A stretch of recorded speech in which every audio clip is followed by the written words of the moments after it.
الحمد للہ رب العالمین والصلاة والسلام علی اشرف الانبیاء والمرسلین وعلی آلہ واصحابہ اجمعین۔ قال اللہ تعالی وتبارک فی القرآن المجید والفرقان الحمید فی شان حبیبہ مخبرا وعامرا ان اللہ وملائکتہ یصلون علی النبی یا ایہا الذین آمنوا صلوا علیہ وسلموا تسلیما۔ اللہم صلی علی سیدنا و مولانا محمد معدن الجود والکرم صلاۃ و سلاما علیک یا سیدی یا رسول اللہ وعلی آلک و اصحابک یا حبیب اللہ۔ تمام حمد و ثنا، تعریف و توصیف اللہ جل مجدہ الکریم کی ذات بابرکات کے لیے، جو خالق کائنات بھی ہے اور مالک شش جہات بھی۔ اللہ جل وعلا کی حمد و ثنا کے بعد رسول رحمت، شفیع معظم، نبی محتشم، حضور ختمی المرتبت صلی اللہ علیہ وآلہ وسلم کے حضور ناز میں اپنی عقیدتوں، ارادتوں اور محبتوں کا خراج پیش کرنے کے بعد واجب الاحترام، ذوی الاحتشام، عالی مرتبت، محتشم سامعین، سامعات، السلام علیکم ورحمۃ اللہ وبرکاتہ۔ موسم رحمت، ربیع الاول کی بہاریں جلوہ ساماں ہیں، اور میں اور آپ حضور کے تذکار حسن کی خوشبو لینے موجود ہیں۔ آقا کریم علیہ السلام کے جمال جہاں آرا کی تابانیاں اور جلوہ سامانیاں ہمارے ذوق کی تسکین، قلب کا قرار، روح کی ٹھنڈک، ایمان کی تازگی، عشق و محبت کی نہضت کا سبب اور ذریعہ ہے۔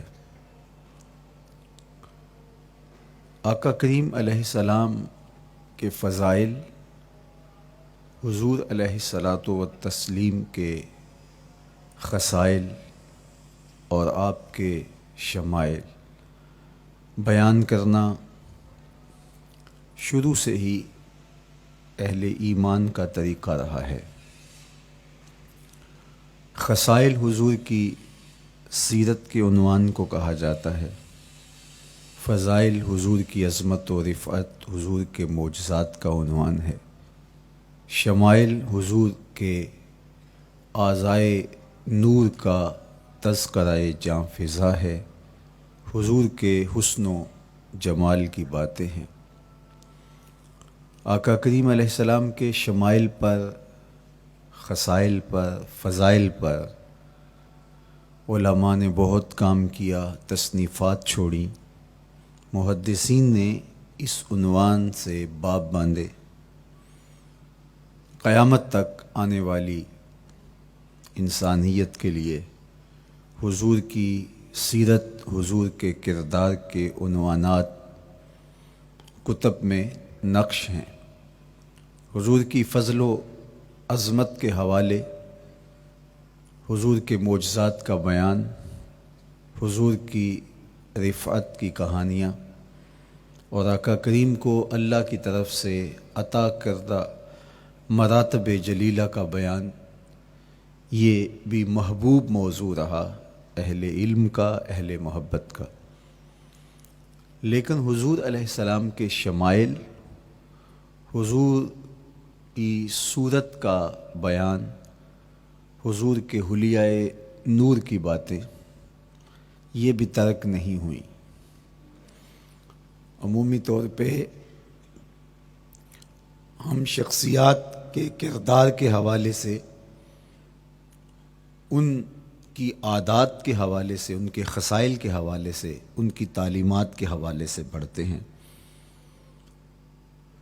ان کے شمائل کے حوالے سے اتنی زیادہ تفصیلات نہیں ہوتی، لیکن کائنات میں ذات رسالت مآب صلی اللہ علیہ وآلہ وسلم وہ ذات ستودہ صفات ہے جن کے شمائل کو اس تفصیل سے بیان کیا گیا کہ یہ بھی صحابہ نے بیان کیا کہ حضور کے سر انور اور مبارک داڑھی میں سفید بال کتنے تھے. آپ کو کسی کا اتنا محفوظ حلیہ نہیں ملے گا. حضور علیہ السلام کی زلفوں کے خم کیسے تھے، حضور کی رنگت سے لے کر کے حضور کے اعضائے بدنیہ کے توازن، حسن اور جمال کی کہانیاں آپ کتب احادیث میں، شمائل کی کتابوں میں بکھری ہوئی نظر آئیں گی. اور کیوں نہ ہو، جس کے حسن کے قصیدے میرے رب نے بھی بیان کیے ہیں. کبھی حضور کے چہرہ نور کا ذکر کرتے ہوئے والضحیٰ واللیل اذا سجا، کبھی حضور علیہ السلام کی مبارک زلفوں کا تذکرہ کرتے ہوئے حامیم، کبھی آقا کریم علیہ الصلاۃ والسلام کے مبارک ہاتھوں کا، کبھی دیگر اعضائے بدنیہ کا ذکر قرآن نے کیا. حضور کے سینہ اقدس کی کہانی قرآن نے بیان کی. حضور علیہ الصلاۃ والسلام کی مازاغ آنکھوں کا تذکرہ قرآن نے کیا. تو پھر یہ محبوب اور مرغوب موضوع کیوں نہ ہوتا. اور آقا کریم کو اللہ نے وہ جمال دیا تھا، وہ حسن عطا کیا تھا، وہ خوبصورتی دی تھی جو حضور کا ہی حصہ ہے. ویسے اللہ کا ہر پیغمبر، ہر نبی، ہر رسول خوبصورت ہوا. کوئی نبی ایسا نہیں ہے جو خوبصورت نہ ہوا ہو. یہ اللہ کا انتخاب ہے. آپ تو دکان پہ سیل مین بھی رکھیں تو اس کی باقی قابلیت کے ساتھ ساتھ اس کی شخصیت کو آپ دیکھتے ہیں کہ جو خوش شکل ہو، آنے والے کو متاثر کر سکے، باوقار لگے. تو جس کو اس نے نبی بنانا تھا تو اس کو اس نے یوں ہی یہ عظمت اور یہ رفت عطا کر دینی تھی. تو اللہ کا ہر نبی حسین، ہر نبی جمیل، لیکن جو جمال، جو خوبصورتی، جو حسن، جو شان و شوکت اللہ نے میرے اور آپ کے آقا و مولا حضور ختمی المرتبت کو عطا کی، وہ حضور کا ہی مقسوم ہے، وہ حضور علیہ السلام کا ہی حصہ ہے. سر انور سے لے کر پائے نور تک حضور کا ہر عضو بدن خوبصورتی کا مرقع اور جمال کا معیار ہے. خوبصورتی کیا ہوتی ہے؟ حسن محمد کو دیکھ لو. کوئی عیب، کوئی نقص حضور کے پاکیزہ وجود میں نہیں رکھا گیا. خلقت مبرا من کل عیب. حضور کے سامنے حضرت حسان بن ثابت نے یہ پڑھا اور آقا کریم نے اس پر خوشی کا اظہار کیا اور اللہ کی بارگاہ میں دعا کی، اللہم ایدہ بروح القدس، جبریل امین سے اللہ اس کی مدد فرما. تو انہوں نے یہ بات کہی کہ آپ کو ہر عیب سے مبرہ رکھا گیا ہے. آپ کا پیکر نور، آپ کا وجود مسعود حسن و جمال کا ایسا مرقع بنایا گیا کہ جس میں کوئی نقص نہیں رکھا گیا. صوری حسن بھی عطا کیا گیا، مانوی حسن بھی عطا کیا گیا. حضور کے اعضاء کا جو ظاہری حسن تھا وہ بھی اپنی مثال آپ تھا، اور جو باطنی جمال اور باطنی حسن اور باطنی کمال عطا کیا گیا تھا وہ بھی اپنی مثال آپ ہے.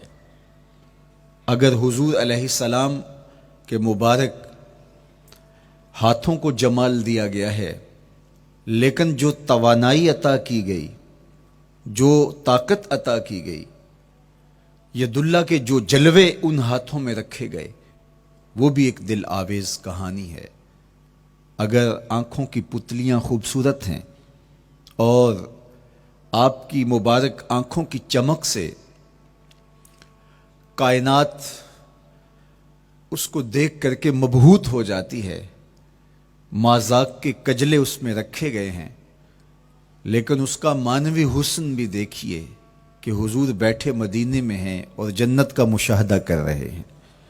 وہ توانائی بھی عطا کی گئی کہ جس طرح روشنی میں دیکھا جاتا ہے حضور اسی طرح اندھیرے میں دیکھتے ہیں۔ فرمایا صحابہ صفیں سیدھی رکھا کرو، مت سمجھو کہ میں صرف آگے دیکھتا ہوں، میں آگے بھی دیکھتا ہوں، میں پیچھے بھی دیکھتا ہوں، میں تمہارے رکوع بھی دیکھتا ہوں اور دلوں میں پیدا ہونے والے خشوع بھی دیکھتا ہوں۔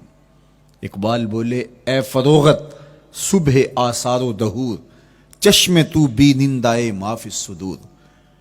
لوگوں کی نظریں تو سینے کے اوپر دیکھتی ہیں، اے آمنہ کے در یتیم تیری نظر تو سینے کے اندر چھپے راز بھی دیکھتی ہے۔ تو صوری حسن بھی اور معنوی حسن بھی اللہ نے اپنے محبوب کو عطا کیا، اور اللہ جل شانہ نے وہ جمال دیا حضور کو کہ جو دیکھتا وہ دیکھتا ہی رہ جاتا۔ ایسی چمک، ایسی رعنائی، ایسی خوبصورتی اور ایسا جمال تھا، دیکھنے والے کہا کرتے ہیں اللہ اللہ، یاد آتا ہے خدا دیکھ کے صورت تیری۔ کتنے لوگ ہیں جنہوں نے صرف حضور کے چہرے کو دیکھا اور لبوں پہ کلمہ جاری ہو گیا۔ معروف نام حضرت عبداللہ بن سلام رضی اللہ تعالیٰ عنہ کا ہے۔ یہودیوں کے بہت بڑے حبر تھے، بہت بڑے عالم تھے۔ حضرت یوسف علیہ السلام کی اولاد سے تعلق تھا، اور اس معاشرت میں ایک وقار کی مسند پہ براجماں رہتے، لیکن جو ہی حضور علیہ السلام مکے سے ہجرت فرما کے مدینہ تشریف لائے تو یہ حضور کو دیکھنے آئے۔ با فضل الصدقہ اٹھا کر دیکھیے کہ ایک مناظرہ ترتیب دیا انہوں نے کہ ان سے یہ بات کروں گا، یہ سوال کروں گا، یہ اعتراض اٹھاؤں گا، لیکن جب حضور کی مجلس میں پہنچے اور آقا کریم علیہ السلام کے رخ زیبا کو دیکھا تو سارے سوال بھول گئے۔ رومی بولے اے لقائے تو جواب ہر سوال، حل شود ہر مشکلت بے کی لوکال۔ تیری ملاقات ہی تو سارے سوالوں کا جواب ہے، تیرا ایک بار دیکھ لینا ہی تو سارے مسئلے حل کر دیتا ہے۔ تو سوالات کا ایک ڈھیر اٹھائے لائے تھے، ایک گٹھڑی باندھ کے لائے تھے سر پہ رکھ کے، لیکن جو ہی حضور کو دیکھا تو وہ جو گٹھڑی باندھ کے لائے تھے اس کی گرہیں ڈھیلی ہونے لگی، پھر سوال تتلیوں کی طرح اڑنے لگے، اور حضور کو دیکھا تو کوئی سوال ہی باقی نہ رہا۔ اب آقا کریم نے فرمایا عبداللہ ابن سلام آؤ کدھر آئے ہو؟ یہ تو مناظرہ کرنے آئے تھے، سودا لینے کے لیے بازار گئے ہم، ہاتھ اس کے بکے جس کے خریدار گئے ہم۔ لیکن جب آقا کریم نے پوچھا کہ آؤ کدھر آئے ہو تو انہوں نے کہا حضور میں آپ کا غلام بننے آیا ہوں، تیری تک کے ادامہ میں مرید ہو گئی، حضور کے ہاتھ پہ بیعت اسلام کر لی۔ اب جن لوگوں نے عبداللہ ابن سلام کو تیار کر کے بھیجا تھا وہ امید میں تھے کہ تھوڑی دیر کے بعد ہم سنیں گے کہ انہوں نے سخت سوال کیے اور مسلمانوں کے نبی ان کا جواب نہیں دے پائے، لیکن جب ان کے کانوں تک یہ خبر پہنچی کہ عبداللہ بن سلام نے تو کوئی سوال ہی نہیں کیا بلکہ وہ محبوب کی نگاہوں کا شکار ہو گئے، اور انہوں نے دیکھتے ہی حضور پر تن من سب کچھ نچھاور کر دیا اور لبوں پہ کلمہ جاری ہو گیا، تو وہ صبر نہ کر سکے اور عبداللہ ابن سلام کے پاس پہنچے اور جا کے کہا کہ تو نے یہودیت کی ناک خاک آلود کر دی، تم نے کوئی سوال کیا ہوتا، انہوں نے جواب دیا ہوتا اور پھر تم نے مان لیا ہوتا تو ہم سمجھ جاتے کہ ایک عالم تھا، علمی پیاس بجھ گئی، مطمئن ہو گیا، لیکن یہ عجیب کہانی ہے، سنا ہے تم نے کوئی سوال بھی نہیں اٹھایا، انہوں نے جواب بھی نہیں دیا، بس تم نے ان کو دیکھا اور دیکھتے ہی تمہارے لبوں پہ کلمہ جاری ہو گیا، تو یہ کیا کہانی ہوئی؟ تو عبداللہ ابن سلام نے جو جواب دیا وہ آب زر کے ساتھ لکھنے کے قابل ہے۔ انہوں نے کہا کہ یہ بات میری سمجھ میں بھی نہیں آئی، جب میں اس آقا و مولا کی چوکھٹ پہ پہنچا اور میں ان سے سوال کرنے کے لیے لفظوں کو ابھی ترتیب ہی نہیں دیا تھا کہ میری نظر ان کے جمال جہاں آرا پہ پڑ گئی، اب عبداللہ بن سلام کے لفظ سنیے، فرماتے ہیں فلما تبینت وجہہ عرفت ان وجہہ لیس بوجہ کذاب، جب میں نے ان کے جمال جہاں آرا کو دیکھا، چہرہ نور کو دیکھا، رخ زیبا کی زیارت کی، تو میں نے پہچان لیا یہ چہرہ کسی جھوٹے کا ہو ہی نہیں سکتا ہے۔ دیکھنے والے کہا کرتے ہیں اللہ اللہ، یاد آتا ہے خدا دیکھ کے صورت تیری۔ اللہ نے صورت ہی ایسی بنائی، جمال ہی ایسا دیا، خوبصورتی ہی ایسی دی کہ جو حضور کو دیکھتے وہ دیکھتے ہی رہ جاتے۔ تو کتنے لوگ تھے کہ جنہوں نے محض حضور کو دیکھا، پھر اس کے بعد لب کھلے تو کلمہ ہی جاری ہوا۔ وہ خوبصورتی اور وہ جمال اللہ نے اپنے محبوب کو عطا کیا۔ آقا کریم علیہ الصلوۃ والسلام کا ایک ایک عضو بدن خوبصورتی کا مرقع تھا، بلکہ خوبصورتی کا معیار تھا۔ حسن کیا ہوتا ہے، حسن کا معیار کیا ہوتا ہے، جمال کسے کہتے ہیں، خوبصورتی کی تعریف کیا ہے، اعضائے محمد صلی اللہ علیہ وآلہ وسلم کا توازن دیکھ لو، تمہیں پتہ چلے گا کہ حسن کسے کہتے ہیں۔ حضور علیہ السلام کو اللہ تعالیٰ جل شانہ نے جو حسن بخشا، جو جمال دیا، جو خوبصورتی دی، وہ حضور کے مبارک قدموں سے اس کا انداز کیجئے کہ جس کے قدم اتنے سونے ہیں اس کا چہرہ کتنا سونا ہوگا۔ حضرت عبداللہ بن بریدہ رضی اللہ تعالی عنہ حضور کے مبارک قدموں کا ذکر کرتے ہوئے وصف جمال محمد کی کہانی چھیڑتے ہیں اور فرماتے ہیں کان رسول اللہ صلی اللہ علیہ وآلہ وسلم احسن البشر قدما، کہتے ہیں کہ کائنات میں جتنے سونے قدم میرے حضور کے تھے کسی کے تھے ہی نہیں۔ جو جمال اللہ نے حضور کے مبارک قدموں کو دیا تھا، اللہ اکبر، وہ کسی اور کا مقسوم نہیں تھا۔ خوبصورت قدم۔ اور حضرت انس رضی اللہ تعالیٰ عنہ، حضرت ابو ہریرہ رضی اللہ تعالیٰ عنہ، اور حضور کے وصاف ہیں حضرت ہند بن ابی حالہ رضی اللہ تعالیٰ عنہ، یہ حضور کا حلیہ بیان کرتے ہیں۔ حضرت امام حسن بن علی رضی اللہ تعالیٰ عنہ نے حضرت ہند بن ابی حالہ کو ایک دن کہا کہ مجھے اپنے آقا و مولا کا حلیہ بتاؤ، تو انہوں نے حضور کا حلیہ بیان کیا۔ یہ حضور کے وصاف ہیں، چونکہ انہوں نے حضور علیہ السلام کو بہت قریب سے دیکھا اور آقا کریم علیہ السلام کی زیارت سے مالا مال ہوئے۔ ویسے حضرت امام حسن نے بھی تو حضور کو دیکھا تھا، اور بھی اصحاب نے حضور کو دیکھا تھا۔ یہاں یہ بات دلچسپی سے خالی نہیں ہے کہ صحابی ہی تب بنتا ہے جب وہ حضور کو بنظر ایمان دیکھے، لیکن صحابہ ایک دوسرے سے پوچھتے تھے کہ بتاؤ حضور کیسے تھے؟ میاں تم نے نہیں دیکھا؟ تو وہ کہتے تھے دیکھ کر بھی نہیں دیکھا۔ صرف چند لوگ ہیں جو حضور کا حلیہ بیان کرتے ہیں، اس کی کیا وجہ؟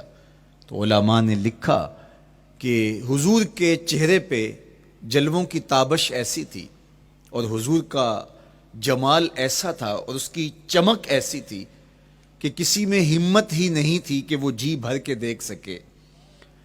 تو بعد میں ایک دوسرے سے پوچھتے تھے بتاؤ تم نے دیکھا تو حضور کیسے تھے؟ اگر ان لوگوں کی تعداد میں آپ کو بتاؤں تو 3 درجن سے زیادہ نہیں ہوگی جو حضور علیہ السلام کے وصاف ہیں، حضور کے حلیہ نگار ہیں، جو آقا کریم علیہ الصلوۃ والسلام کی صورت کا نقشہ بیان کرتے ہیں۔ دیکھا 1,24,000 اصحاب نے ہے، لیکن جو وصف بیان کرتے ہیں، شمائل رسول کو بیان کرتے ہیں، ان کی تعداد 3 درجن سے زیادہ نہیں ہے۔ اور یہ بھی وہ لوگ ہیں جنہوں نے حضور کو بچپن میں دیکھا، جنہوں نے حضور کو سوئے ہوئے دیکھا، حضور کو بہت قریب سے دیکھا۔ حضور علیہ الصلوۃ والسلام کے پاس ان کا آنا جانا بہت زیادہ تھا، اس طرح انہوں نے حضور علیہ السلام کو دیکھا۔ حضرت حسان بن ثابت رضی اللہ تعالی عنہ فرماتے ہیں کہ میں جو حضور کا حلیہ بیان کرتا ہوں تو اس کا سبب یہ ہے کہ میرے پاس حضور کو دیکھنے کا ایک طریقہ آ گیا تھا۔ فَلَمَّا نَظَرْتُ إِلَىٰ أَنْوَارِهِ فَوَضَعْتُ كَفِّي عَلَىٰ عَيْنِي خَوْفًا مِنْ ذِهَابِ بَصَرِي، کہا کہ جب میں حضور کو دیکھتا تھا تو اپنی آنکھوں پر انگلیاں رکھ کے انگلیوں کی اوٹ سے دیکھتا تھا کہ حضور کے جلووں کی چمک سے میری آنکھوں کی بینائی نہ جاتی رہے. یہ کون کہہ رہے ہیں؟ حضرت حسان بن ثابت رضی اللہ تعالیٰ عنہ. اور آپ جانتے ہیں حضرت حسان بن ثابت رضی اللہ تعالیٰ عنہ شاعر ہیں، اور شاعر حسن دیکھنے میں بڑا دلیر ہوتا ہے، اور یہ حسن بھی ابھی پوشیدہ ہے. 70,000 بشریت کے پردے ڈالے گئے ہیں. اگر یہ حسن بے نقاب ہوتا تو کوئی جلووں کی تاب ہی نہ لا سکتا. یہی بہتر ہے کہ وہ پردے میں رو پوش رہے. وہ اگر پردہ اٹھا دے تو کسے ہوش رہے؟ کس کی ہمت تھی؟ اب چھپا ہوا مستور حسن بھی اگر دیکھتے ہیں تو آنکھوں پہ انگلیاں رکھ کے دیکھتے ہیں. اور بیان کرنے والوں کی تعداد میں نے عرض کی کہ 3 درجنوں سے زائد نہیں ہے. تو یہ وہ لوگ ہیں جنہوں نے حضور کو دیکھا. اب امام حسن پوچھ رہے ہیں حضرت ہند بن ابی حالہ رضی اللہ تعالی عنہ کو کہ آپ نے حضور کو دیکھا تو مجھے بتائیے میرے نانا کا جمال کیسا تھا. تو حضرت ہند بن ابی حالہ نے حضور کا حلیہ بیان کیا. تو جب حضور کے قدموں کی کہانی انہوں نے بیان کی تو حضرت ہند بن ابی حالہ نے کہا کان نبیو صلی اللہ علیہ وآلہ وسلم شسن القدمین والکفین. حضور علیہ السلام کے مبارک قدم اور حضور کی ہتھیلیاں پر گوشت تھے. یہ حضور علیہ السلام کے مبارک قدموں کا جمال بیان کرتے ہیں. اللہ اکبر. اور حضور علیہ السلام کے قدموں کے بارے میں امام ترمذی جو شمائل میں حدیث لائے ہیں اس میں انہوں نے یہ بھی بیان کیا کان رسول اللہ صلی اللہ علیہ وسلم مسیح القدمین. حضور علیہ السلام کے مبارک قدم ملائم تھے، خوبصورت تھے، کھردرے نہیں تھے، کوئی پھٹن نہیں تھی. عمومی طور پہ قدم پھٹ جاتے ہیں اور ایڑیاں بہت سارے لوگوں کی پھٹ جاتی ہیں تو وہ خوبصورتی باقی نہیں رہتی. تو وہ کہتے ہیں کہ حضور مسیح القدمین تھے. اور جب آقا کریم علیہ الصلوۃ والسلام کے مبارک قدموں پہ پانی ڈالا جاتا تو وہ ڈھل کے نیچے چلا جاتا. یہ تھا حضور کے قدموں کا حسن اور حضور کے قدموں کا جمال. اچھا، آقا کریم علیہ السلام کی جو مبارک ایڑیاں تھیں وہ زیادہ پر گوشت نہیں تھیں، ان کے اوپر گوشت زیادہ نہیں چڑھا تھا، اس لیے کہ ایڑیوں کا زیادہ پر گوشت ہونا ایڑیوں کے حسن کو زائل کر دیتا ہے. حسن کا مرقع ہی جمال مصطفیٰ ہے. تو اس لیے اللہ نے ایک ایک عضو کو تراش کر کے بنایا ہے، بلکہ پوچھ پوچھ کے بنایا ہے. جس طرح حسان بن ثابت رضی اللہ تعالی عنہ کہتے ہیں کأنک قد خلقت کما تشاء.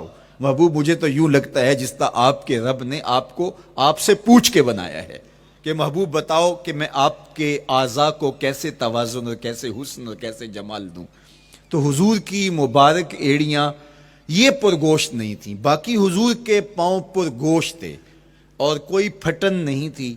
بالکل نرم گداس اور بالکل جو ہے وہ ملائم تھے. اور جب پانی ڈالا جاتا تو پانی ڈھل کے نیچے 1 سیکنڈ میں آ جاتا. یہ اللہ نے محبوب کو حسن دیا. حضرت ہند بن ابی حالہ نے کہا کہ حضور کے مبارک تلوے جو تھے وہ درمیان سے اٹھے ہوئے تھے، ایڑیوں سے لے کر کے انگلیوں تک یہ تلوہ کہلاتا ہے، جو اس کا نچلا حصہ جو زمین سے مس کرتا ہے، اور اس میں جو درمیان والا حصہ ہے یہ اٹھا ہوا ہو اور بالکل پاؤں سیدھا نہ ہو تو یہ پاؤں کا حسن ہے.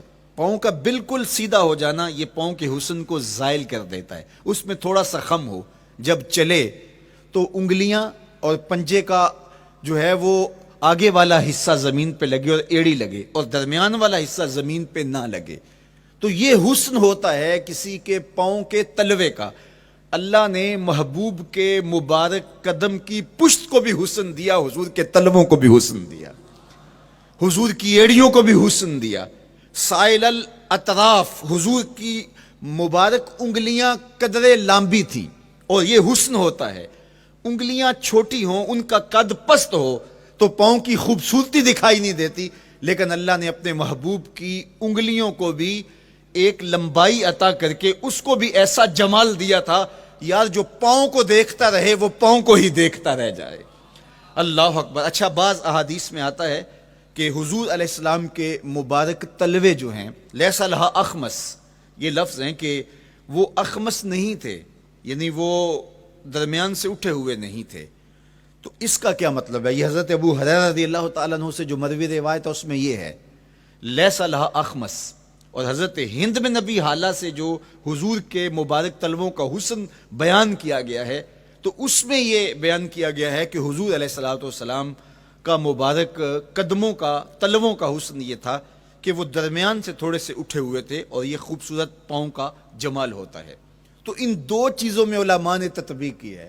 اللہ ان علماء کی قبروں پر رحمتیں نازل کرے جو حضور کے حسن پہ، حضور کے جمال پہ گفتگو کرتے رہے اور ایک ایک عضو پر انہوں نے کئی کئی صفحات لکھے اور کتابیں انہوں نے تحریر کی حضور کے جمال پر۔ اب حضرت ہند بن ابی حالہ رضی اللہ تعالی عنہ، انہوں نے تو حضور کو گھر میں دیکھا تھا، یہ حضرت خدیجۃ الکبریٰ رضی اللہ تعالی عنہا کے فرزند تھے ابو حالہ سے۔ اب انہوں نے تو دیکھا، اب حضور لیٹے ہیں تو انہوں نے حضور کے پاؤں کو دیکھا کہ درمیان میں ہلکا سا خم ہے اور یہ پاؤں کا جمال ہے۔ اب حضرت ابو ہریرہ رضی اللہ تعالی عنہ نے جو حضور کے پاؤں کو دیکھا تو یہ اندرون خانہ کا دیکھنا نہیں تھا، تو انہوں نے کیسے دیکھا؟ تو حضرت ابو ہریرہ سے مروی ایک روایت سے سمجھ آتی ہے کہ انہوں نے جو کہا کہ لیس لہا اخمس، کہ ان کے مبارک تلوے درمیان سے اٹھے ہوئے نہیں تھے بلکہ بالکل برابر تھے، تو اس کا کیا مطلب ہے؟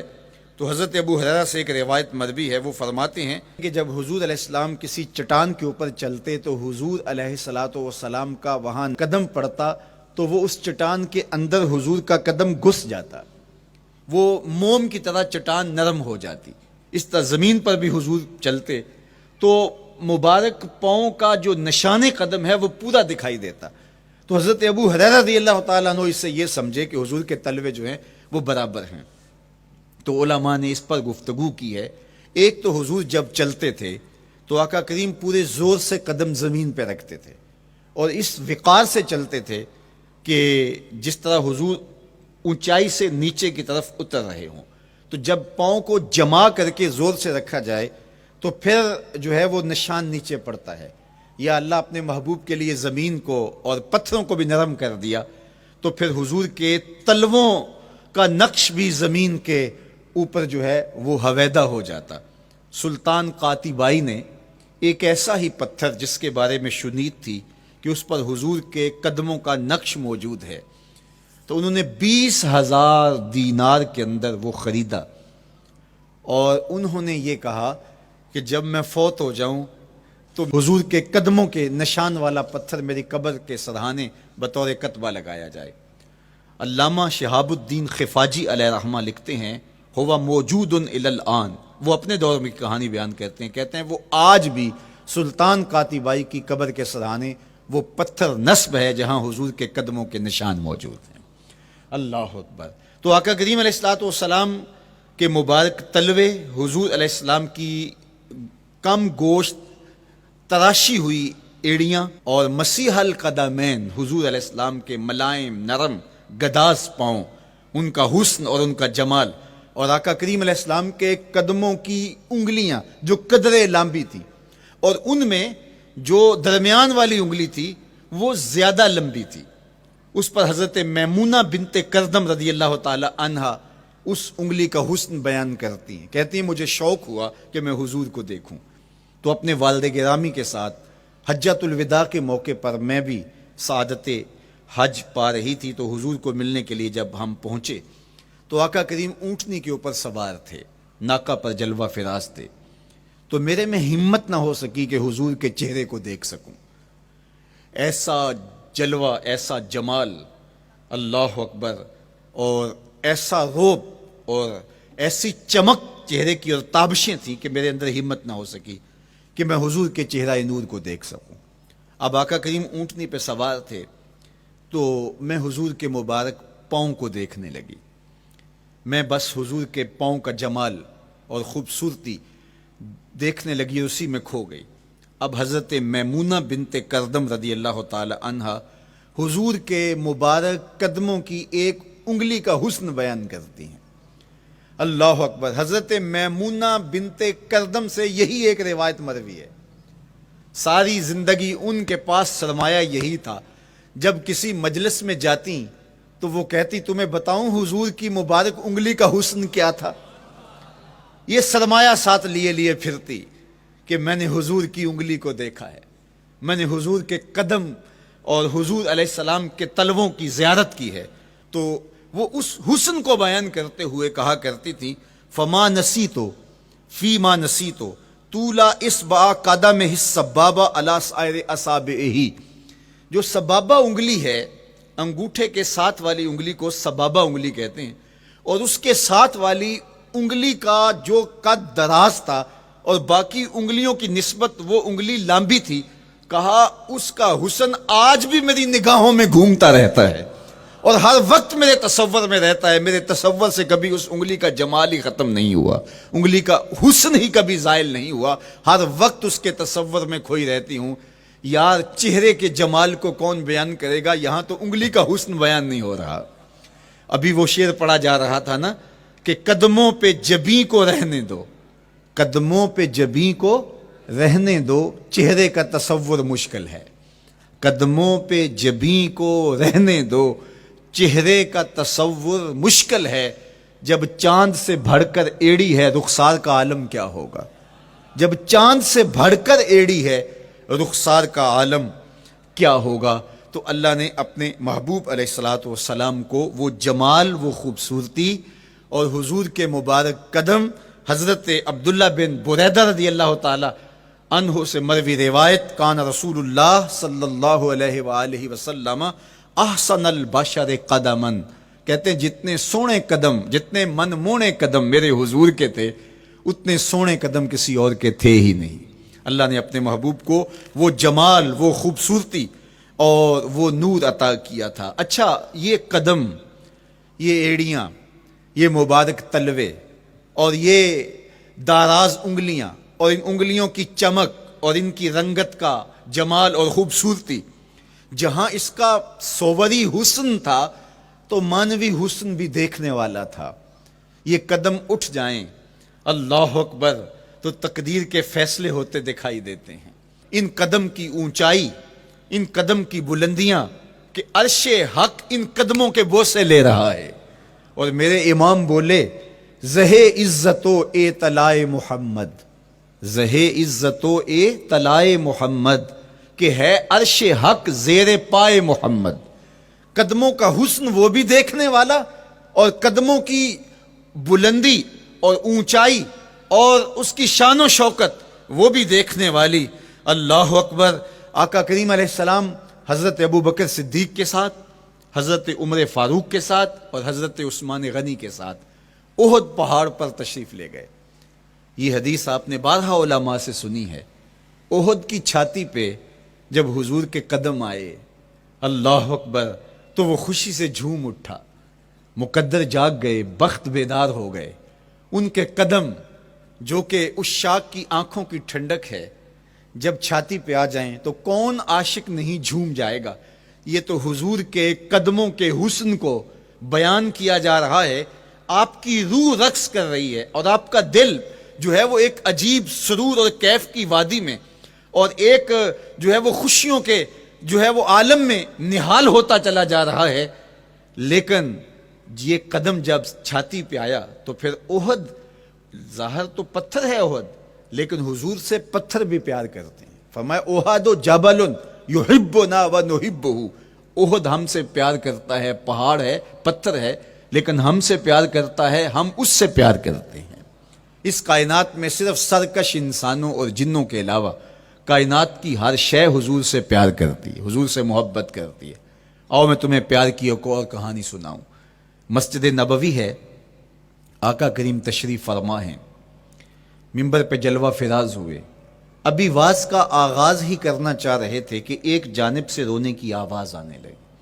صحابہ کہتے ہیں رونے والا اس درد سے روتا ہے کہ لگتا تھا کلیجہ پھٹ جائے گا. کنا قتل خلوچ، جس طرح اونٹنی کا بچہ بچھڑ جائے اور وہ اس کے غم میں، اس کی جدائی میں درد سے روکتی ہے، چیختی ہے، چلاتی ہے، رونے والے کا انداز درد ایسا ہی تھا اور لگتا تھا کہ جس طرح اس کا کلیجہ پھٹ جائے گا. صحابہ دائیں بائیں دیکھتے ہیں لیکن رونے والا دکھائی بھی نہیں دیتا، اور ماحول کے اندر اس طرح درد پھیل رہا ہے کہ سینوں میں دل لرز رہے ہیں اور عجیب کیفیت طاری ہو گئی. حضور ابھی بیٹھے ہیں، خطبے کا آغاز بھی نہیں ہوا اور رونے والا کیف و درد میں روتا چلا جا رہا ہے. فنزل النبی صلی اللہ علیہ وسلم عن المنبر، حضور ممبر سے نیچے تشریف لائے. صحابہ کی آنکھیں محو حیرت ہیں، استجاب کا عالم ہے. یہ کون رو رہا ہے اور اتنے درد سے رو رہا ہے اور دکھائی بھی نہیں دے رہا؟ آقا کریم ممبر سے نیچے جلوہ فراز ہوئے، ایک سمت بڑھے. کھجور کا خشک تنا پڑا تھا. آج پہلا دن تھا کہ ممبر حضور علیہ السلام کے لیے بچھایا گیا، ورنہ یہ خشک تنا دیوار کے ساتھ جو ہے وہ رکھا گیا تھا اور حضور اس کے ساتھ ٹیک لگا کر کے واز کیا کرتے تھے.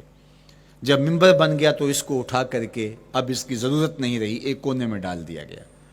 اب جو ہی حضور ممبر پہ تشریف فرما ہوئے تو اس خشک تنے کا کلیجہ لرز اٹھا اور وہ ایسے روتا تھا جس طرح اونٹنی کا بچہ بچھڑ جائے اور وہ روتی ہے، اس طرح وہ خشک تنا رو رہا تھا. اس تنے ہنانا در ہجر رسول زارمی نالت چو ارباب عقول، جس طرح عقل والے، جس طرح جو ہے وہ فہم و ادراک رکھنے والے لوگ روتے ہیں درد سے، وہ رو رہا تھا.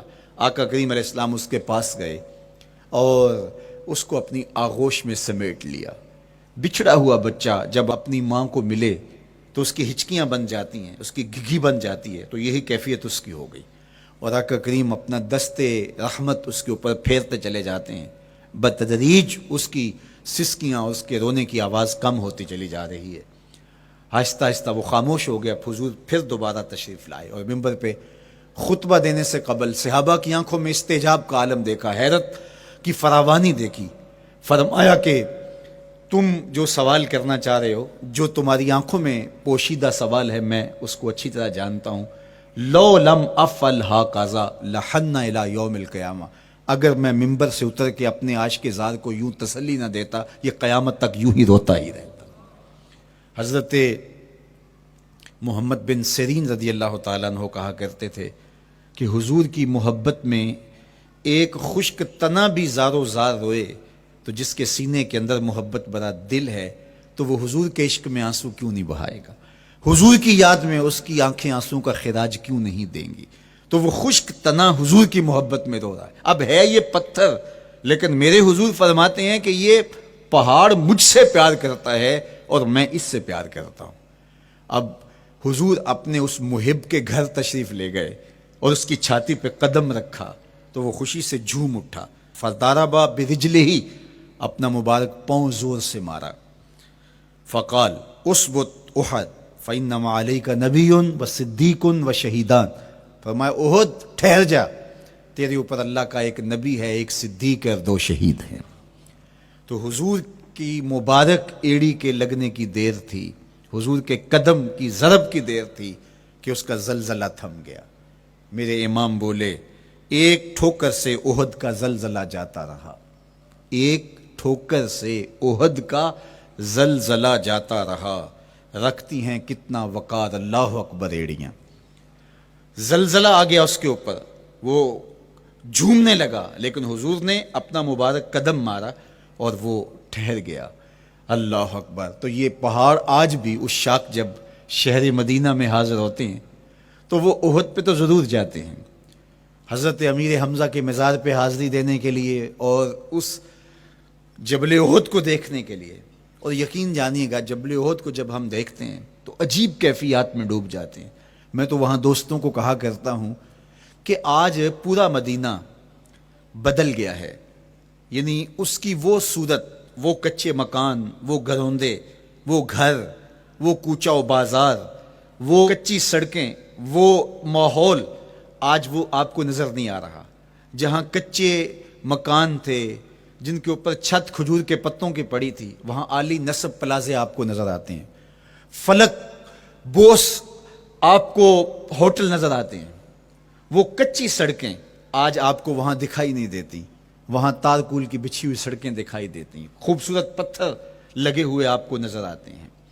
وہ ممیاتی ہوئی بکریاں، وہ جگالی کرتے ہوئے اونٹ آج آپ کو وہاں دکھائی نہیں دیتے. وہ ماحول آپ کو نظر نہیں آتا.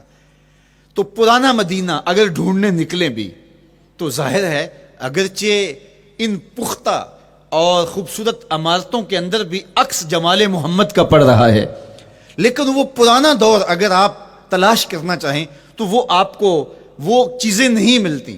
لیکن جب آپ احد پہ جاتے ہیں تو میں دوستوں کو کہتا ہوں اس احد کو جی بھر کے دیکھ لو, اس پہ ڈائریکٹ میرے حضور کی نظریں پڑی ہوئی ہیں. یہ بدلا نہیں, یہ 14 صدیوں سے جیسا تھا آج بھی ایسا ہے.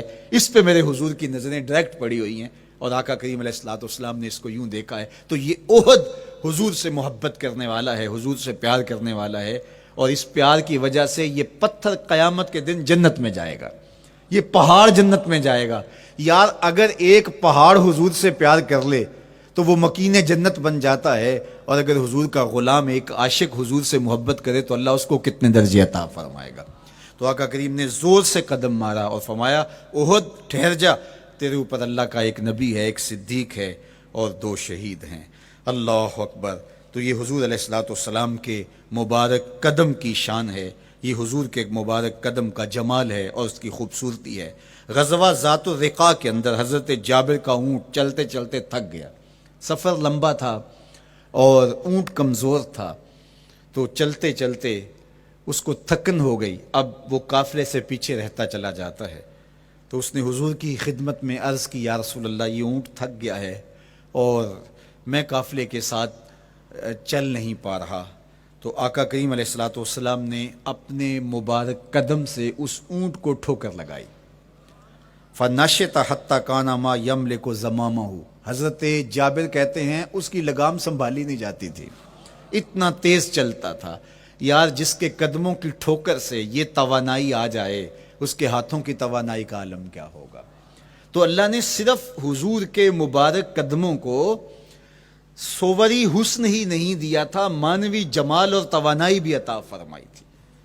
حضور علیہ السلام کے چچا جناب ابو طالب کہتے ہیں کہ میں حضور علیہ السلام کے ساتھ تھا, تو راستے میں ذی المجال کی منڈی آئی اور وہاں حالات ایسے تھے کہ پینے کے لیے پانی دستیاب نہیں تھا.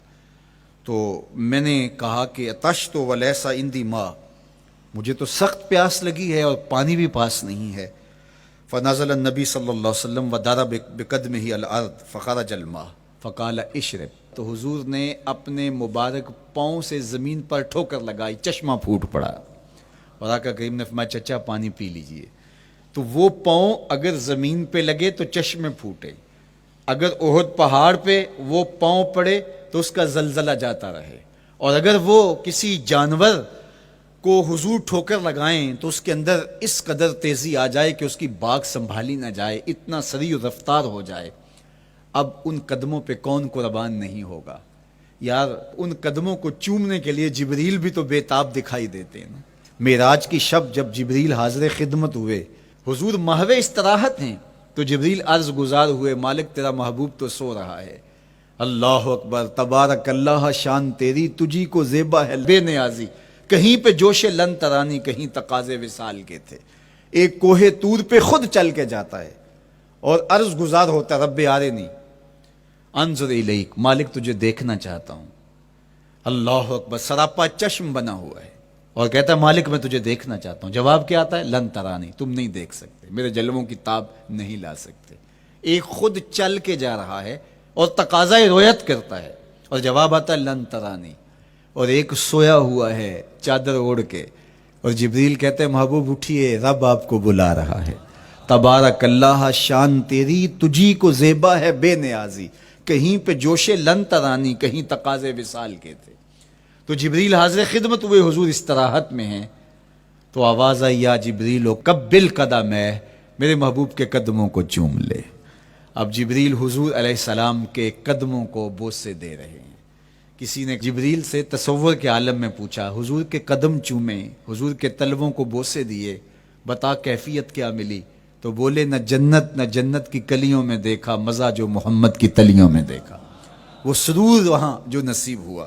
وفد عبد القیس جب مدینہ المنورہ آیا تو ان میں ایک صاحب میں, وہ کہتے ہیں میں دوڑتا ہوا حضور کے پاس آیا, بس بے چینی تھی, اضطراب تھا.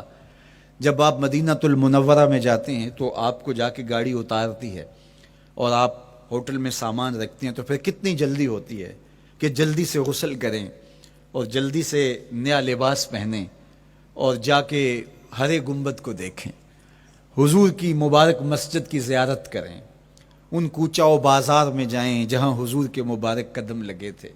اللہ اکبر۔ تو اب یہ وفد عبد القیس جب آیا تو ان میں ایک صحابی حضرت زرع رضی اللہ تعالیٰ عنہ فرماتے ہیں کہ میں پھر تیزی کے ساتھ گیا اور پھر ہم جا کے حضور کے ہاتھ بھی چومنے لگے، حضور کے قدم بھی چومنے لگے۔